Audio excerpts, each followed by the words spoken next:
Hey everybody, welcome back. Kevin, the OG original Grognard, sitting down, continuing our playthrough of Victory Games Solitaire tank combat game in World War II, Open Fire. This is our fourth video, continuing our playthrough of the first mission. And I do want to say this might be a little bit of an interesting video tonight. I was up at my folks' working today, and it kind of wore me out, and I came home and I might have imbibed some adult libations, and I may have consumed some pharmaceutical pain pills. So yeah, this could be a fun trip tonight. All right, anyways, jump into the rules. Actually didn't, from what I understand, didn't screw anything up last time, which is kind of a rare occurrence. However, there has been something I have not been doing. Evidently, whenever a vehicle moves fast, and be it a German or an American vehicle, you actually roll on an accident table, depending on, the vehicle type.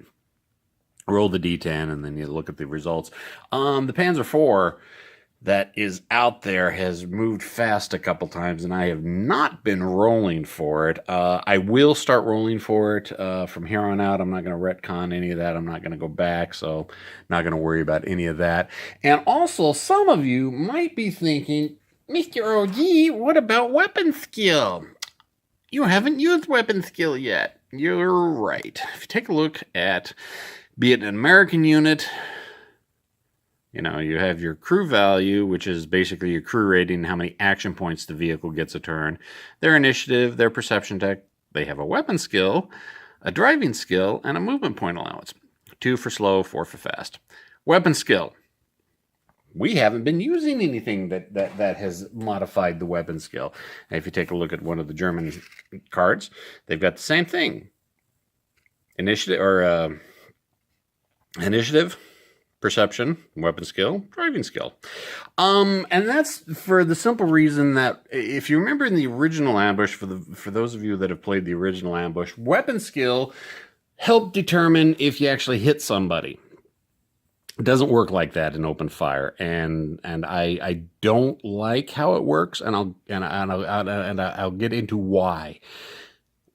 Your weapon skill actually comes into effect in penetrating the enemy's armor. As far as I can tell, it has no effect on general purpose or on high explosive or anti-personnel fire, machine gun fire. But it does come into play when, after you've already hit the enemy vehicle, it'll help you penetrate the armor of the vehicle. It doesn't really make much sense to me. You would think that a weapon skill would help you hit the target, not penetrate the target once you've already hit. Not a design choice I would have made. I would have done a little something to work it in. Maybe just make it a column shift on the to hit chart, like we've seen with how we move up and down, left and right, depending on what the fire modifiers are. But since we have not hit anything yet, and as a good friend of the channel, Al says, we've got a bunch of stormtroopers out here shooting. Yeah, we haven't had a chance for weapon skill to come into play yet.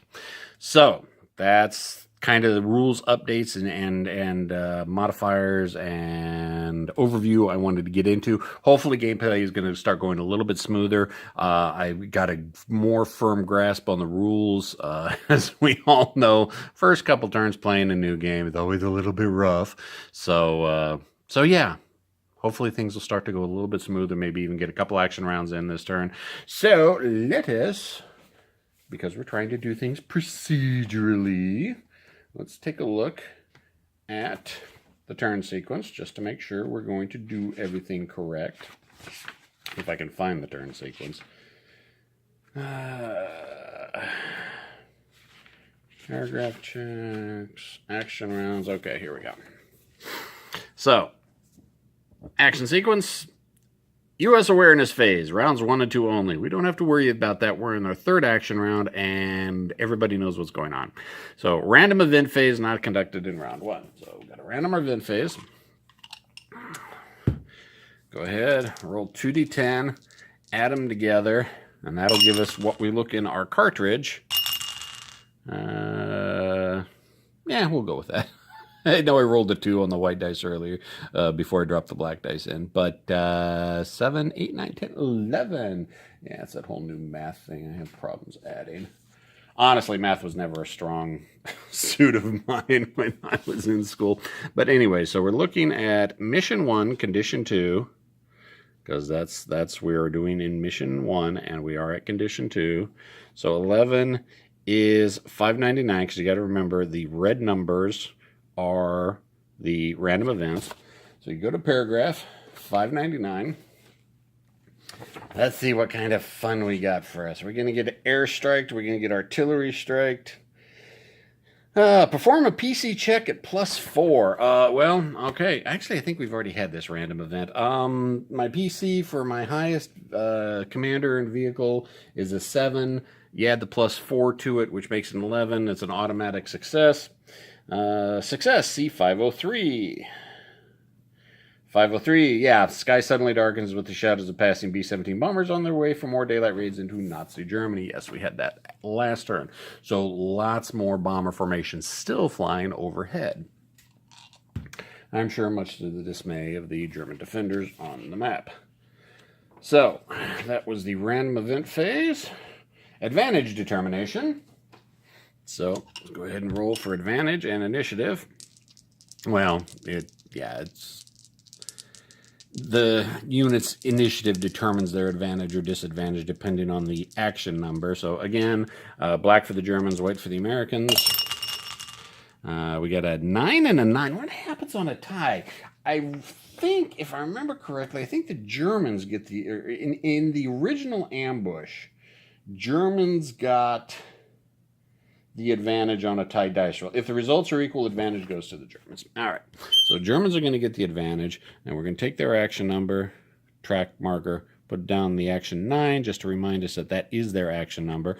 And now let's go through and set up everybody for advantage, disadvantage.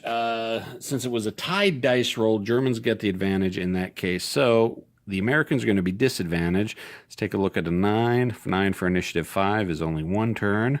Initiative 9 for, or action number 9 for initiative 4 is disadvantaged. I'll just go through all the U.S. forces first.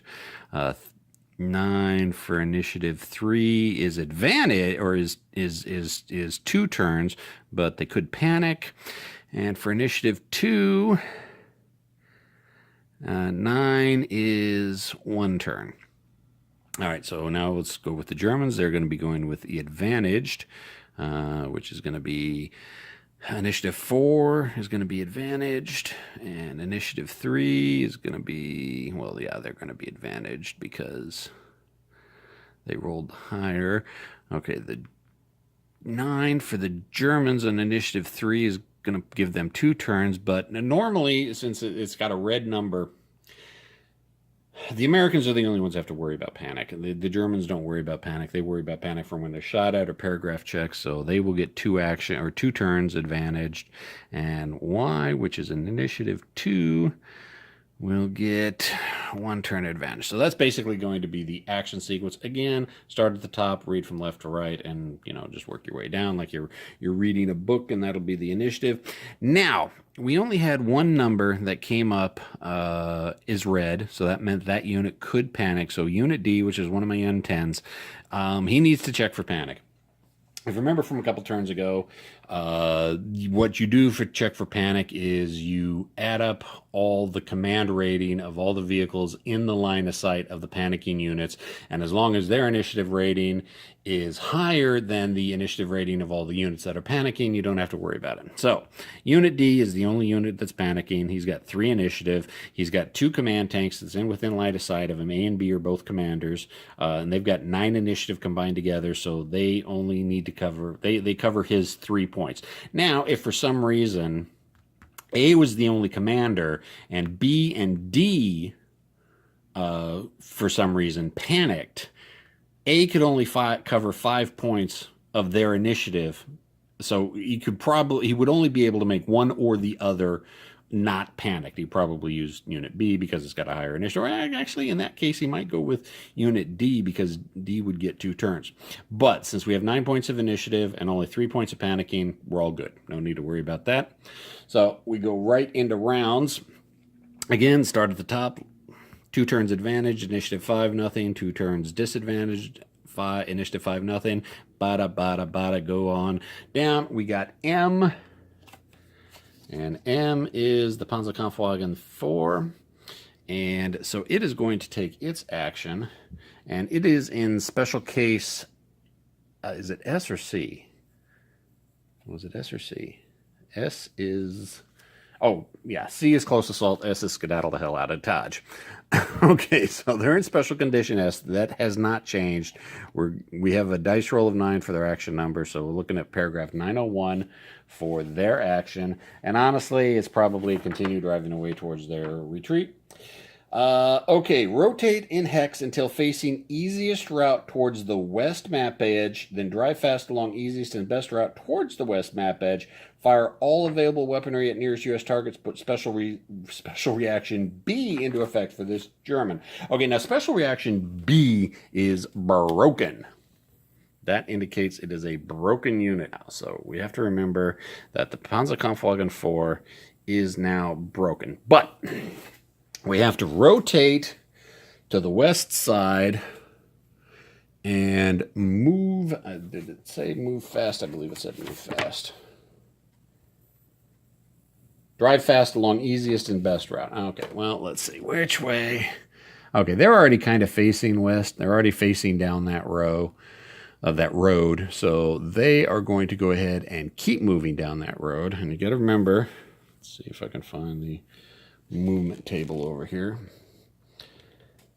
Movement table for a tank, clear, paved road. It's a dirt road, so it's going to be 1 movement point.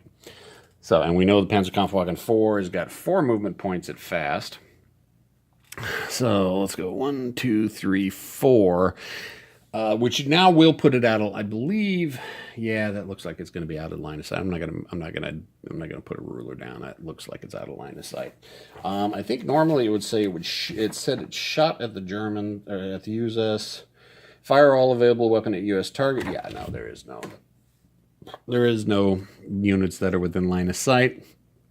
Its turret is still pointed that way. It doesn't say anything about turning the turret, so I guess the turret is going to stay there. Now, since the vehicle moved fast, we have to roll for an accident. And the driving skill of the tank will come into play. So we've got crew readiness in that level. He hasn't lost any guys yet, so he's taken 0 casualties. So the driving skill is 7. So, take a look at the accident table. Loosen up my camera mount here. It's getting a little bit tough to turn and spin it. All right, so vehicle type is a tank. And how exactly does accident checks happen? I think you just roll against their driving check initially. Let's see. Achieving definite accident checks 18. Okay, when a vehicle has an accident, okay, to conduct an accident check, roll 1 dice. If the result is equal to or less than the driving skill of the crew, no accident occurs. All right, well, that's easy enough. We can do that. We know their driving skill is a 7. They rolled a 9, so it's over there.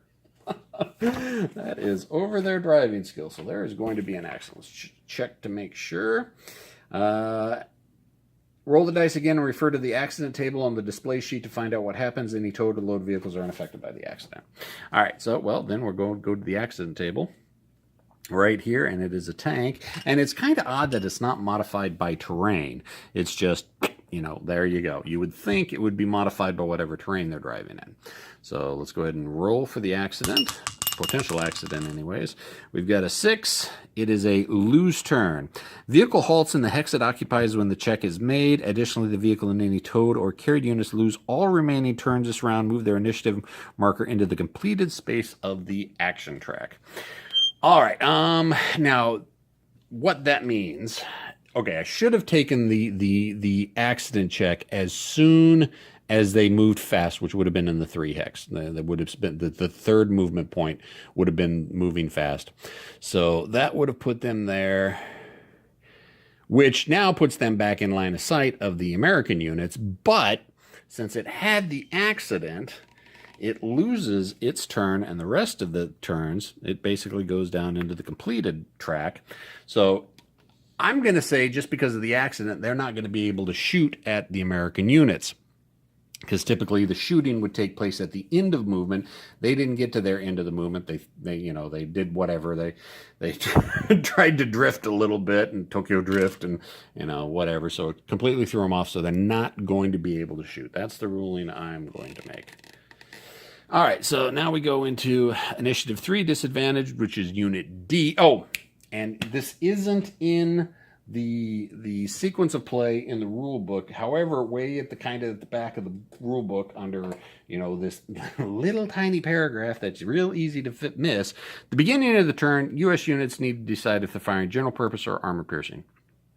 I didn't do that. However, headcanon wise, I am putting the M10s on AP and the 76 and the M3s on general purpose, just because the M10s have got the 76 millimeters. There's no sense putting them on general purpose when they're probably going to be the ones knocking out the enemy armor. The Shermans have got the 75 millimeter. They'll be using general purpose. So Unit D, which is an M10, has got armor piercing rounds loaded. And you know what? Since the PZ4 didn't get away, we're going to take a shot at the PZ4. Let's go ahead and take a look how many hexes that is. I can do this without messing the zoom. 1, 2, 3, 4, 5, 6, 7, 8, 9, 10, 11 hexes. Whew. I have a feeling more stormtrooper shooting. So we're at 11 hexes away. So we put both our indicator and our firing indicator. It's not going to be at short range. 11 hexes is not short range for any vehicle. Plus, with the M10, it doesn't matter. Their short range rate of fire is the same as the long range rate of fire, so they're going to get 1 shot off. However, they have 4 action points, and we remember that from last time. It's equal to their crew rating. The crew rating is 4, so it costs 2 action points to fire their main gun. So they're going to fire their main gun twice. That's 2 points per action, 2 points per shot. 4 action points is going to be 2 shots. But let's go ahead and take a look at the modifications. All right, fire is firing at the target side. No, we're not firing at the target side. Target is a PZ4, so 6 column shifts. 1, 2, 3, 4, 5, 6. Make sure I actually count them out correctly this time. Condition 3, target is in Defilade. No town, no woods, no rough building. Nope. Condition 4, Defilade improved. Nope. Target is driving fast. Target is driving fast. 4, 5, 6, 7, 8. Fire is driving fast. Fire is driving slow. Nope, nope. Fire is suppressed. Nope. Target currently has a hit marker. Nope. So, actually, we're looking at probably a little bit better odds than we've seen for a while. So we're looking at 25. So that's the final range band. Again, I really like to say I like how this works. I like the percentile. When it comes to hitting targets, you saw the same thing in Patton's Best from Avalon Hill. I just think a percentile based for armored combat is just the way to go. I've always felt that way. I honestly think this combat system would work fantastic for a miniature system, and instead of hexes, just make each one of these inches. So it wouldn't be that hard to take all these data cards and these range numbers and just convert it into a miniature system. Were I still playing miniatures, I would probably do that. I mean, especially if this would probably work, I don't know, 10 millimeter, maybe not even 10, probably 285th scale, because each hex is 50 yards. So we convert each hex into 1 hex, 258 scale, 6 millimeter, this would really work good for a 6 millimeter miniature system. All right, so we need to find out which band is the M10. So let's go ahead and see if we can zoom in over here. And which band is the M10? If I can actually get the camera focused.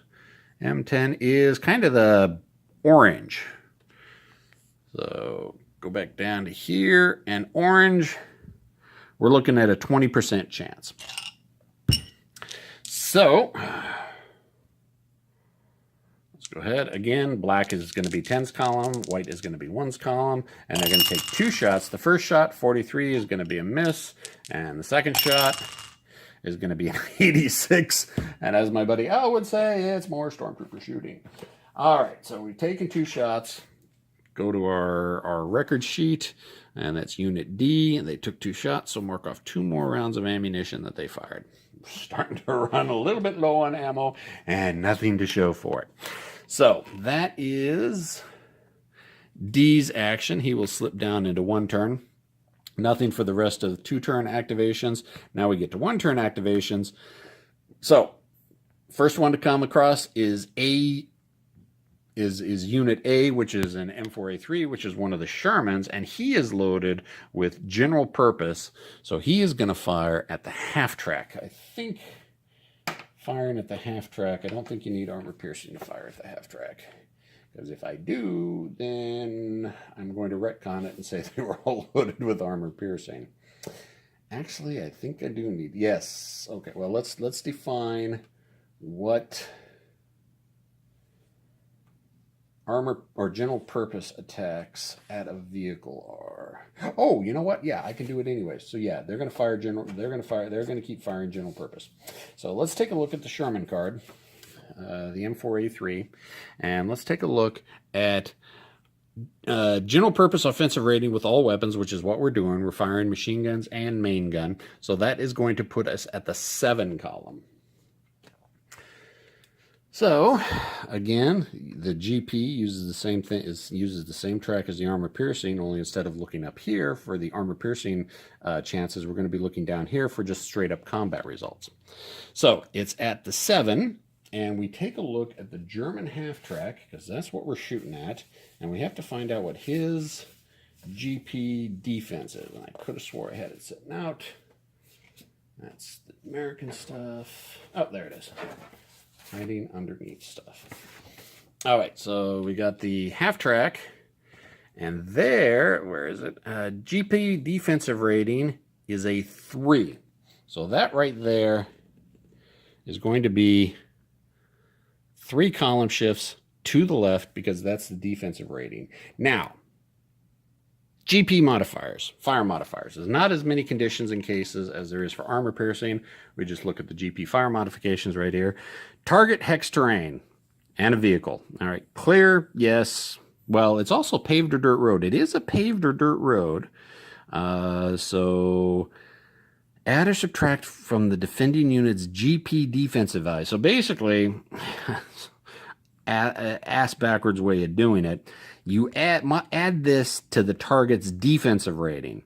So the defensive rating for the half track was 3, but now it's -1, so it's a 2. Why they just didn't say, just shift the column to the right and reverse the number, whatever. So we got paved, woods, no, rough, no, improved position, no, town, no, building hex, no, target moving. Now, this is kind of an interesting little topic because, and then of course bunker, add bunker value. Does the movement status carry over from turn to turn? The rules book doesn't say. And technically, since the rule book doesn't say, and you're going rules as written, the vehicle hasn't moved yet because its initiative hasn't come up yet. So it can't be rated as moving because it hasn't acted yet. However, logically, and because I play ass ton of Advanced Squad Leader and dig into, well, I don't play an ass ton anymore, but I used to play an ass ton of Squad Leader, dig into states and definitions of things. Just logically, they moved last turn, so technically they would still be moving. So since they moved last turn, I'm going to go ahead and say the target is moving and apologize for the glare.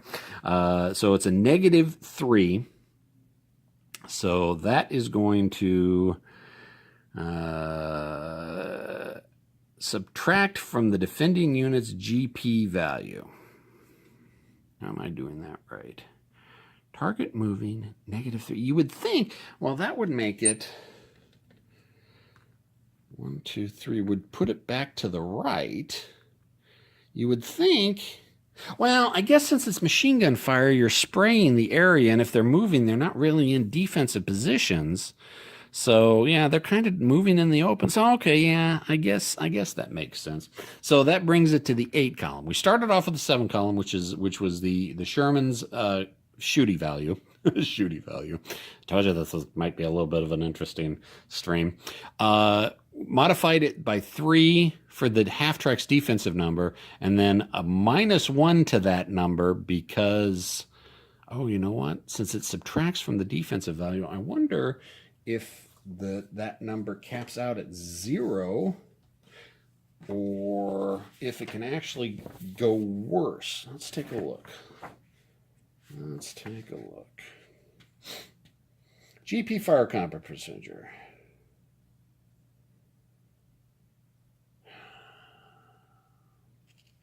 Find the firing unit's GP offensive rating. We did that. Refer to the firing unit's data card for the weapons being fired to determine the GP offensive rating. When you found the rating, place any marker on the GP combat resolution track in the space with the same number as the GP offensive rating, which we did, which was the 7 for the Sherman. Find the target unit's GP defensive rating. There, I got the camera. The book right in the middle of the camera. Refer to the firing unit. Refer to the target unit's data card to determine the GP defensive rating. When you find the rating, move the marker on the resolution track to the left the same number of units. So we did that. 1, 2, 3. So it's down to a 4. And let's look at the example.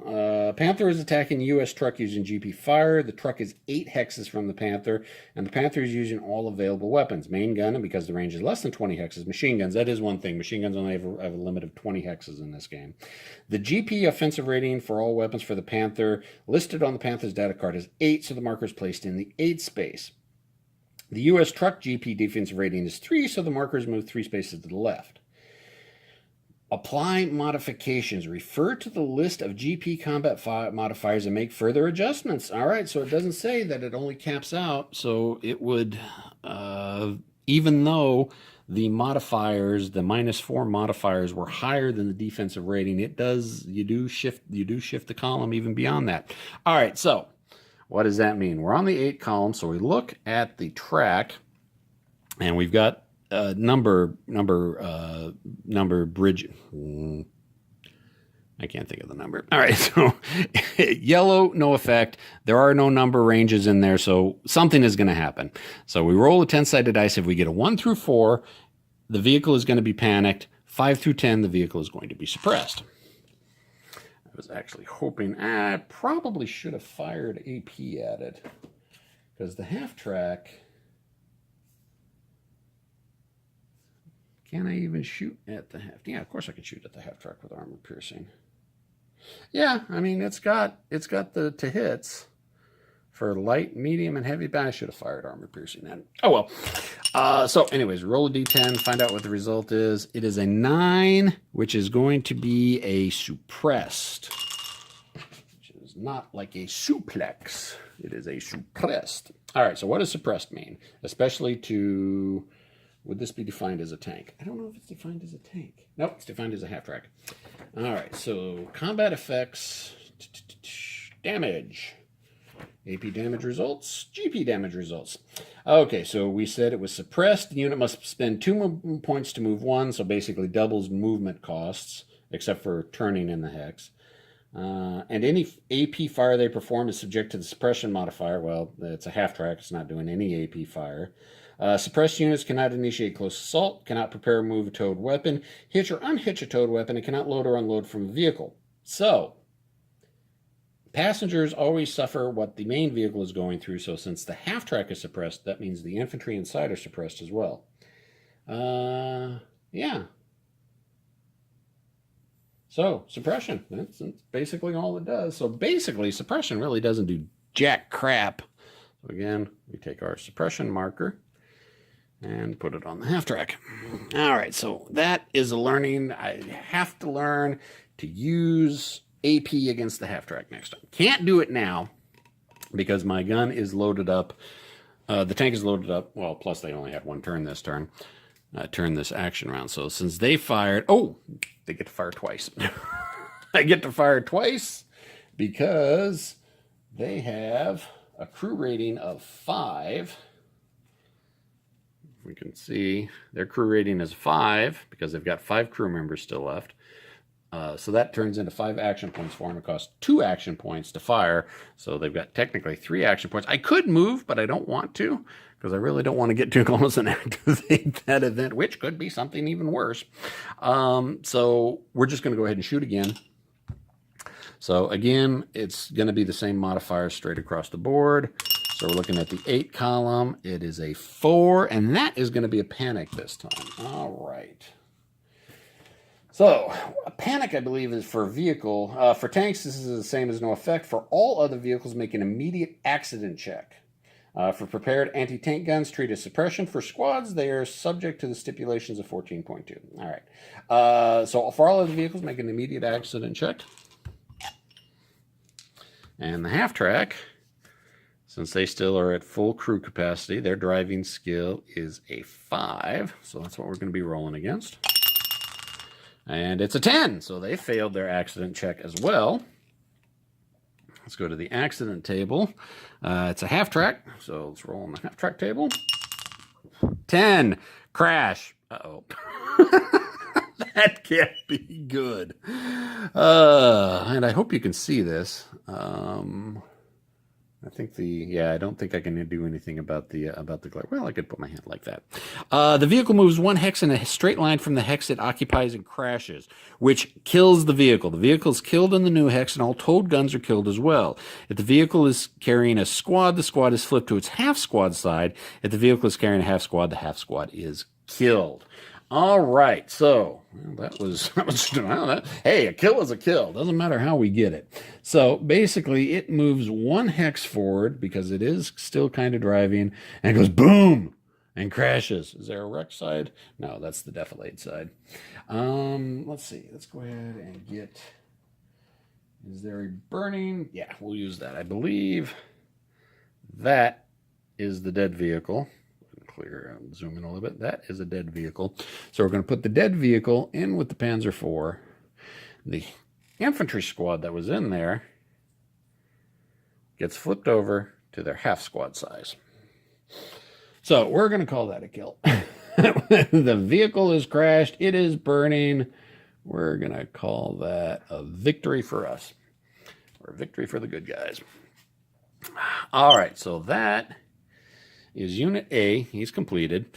The next unit in order is S, which was the half-track, which is now dead. Now, normally, if we were doing it with the campaign, I'd score 1 VP if killed. I'm not worried about keeping track of the campaign stats right now. I'm not going to be continuing this as a campaign.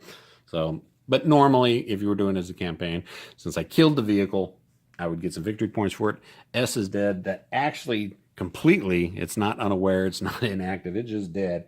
We just removed their initiative from the field of battle.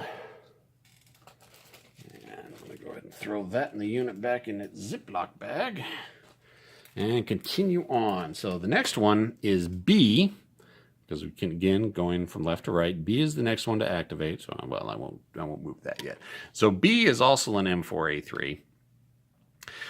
So yeah, basically the only thing they can really shoot at is the infantry. I mean, they could shoot GP at the tank, but it's probably going to do less effect than it would have if I'd have shot at the half track. So they're going to go ahead and fire GP, their full GP allowance at the half squad that's in that hex.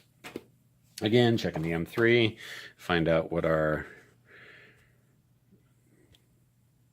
focus GP rating, GP offensive rating, all weapons is a 7.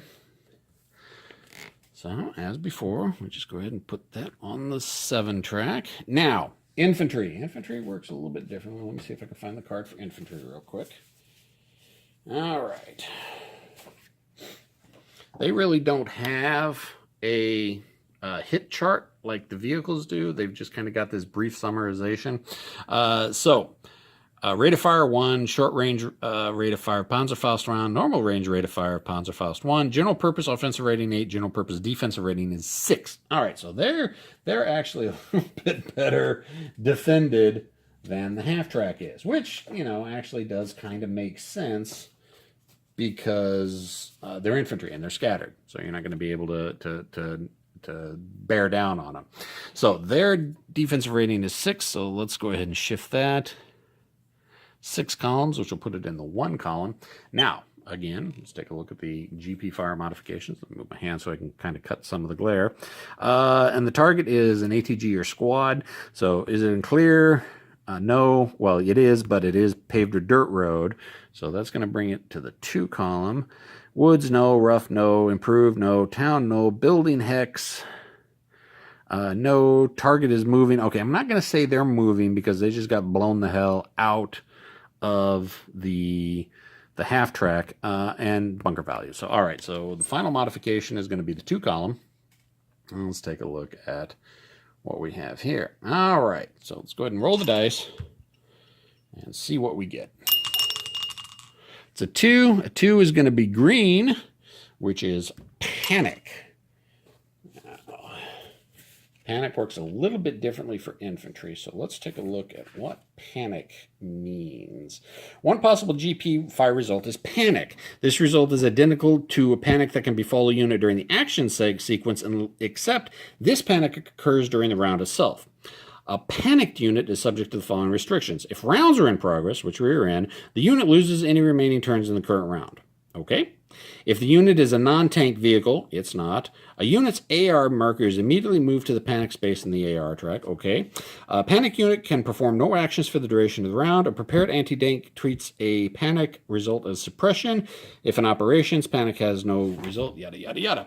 All right. So we got a panic result, which means they're panicked for the rest of the turn. They're not going to be able to do anything, and they're basically the only German left, and so their Y goes down, their initiative marker of Y goes down into the panic space.